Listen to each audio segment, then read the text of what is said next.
9/11 is kind of a national funeral day where we keep coming together. We all agree that 9/11 was sad and tragic. Every person in America can agree that was completely horrific. It's actually one of the few things that all Americans agree on. It was just a dreadful day. But it was just desperately sad. Buildings up in smoke. Utter chaos. The loss of life. So many lives lost. I was sick just knowing that human life was lost like that. I remember exactly where I was on 9/11. When 9/11 happened, I was at work or I was in seminary. I was still in office as president of the Borough of Manhattan. I remember hearing about it. I just turned on the radio like I always do. I asked the owner to turn on the TV. Watched it unfold on the TV screen. Started hearing what was happening in New York and Washington.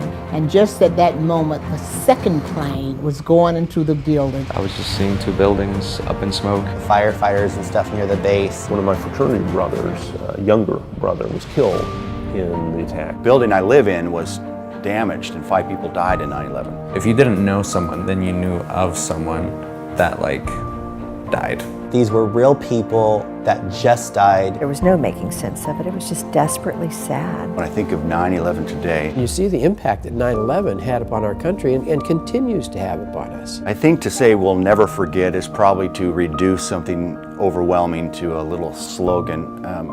And yet it is burned into our psyche. We all agree that it was just a devastating part of our history. It's a time to come together and reflect. Reflect on the way that we live our lives as a nation.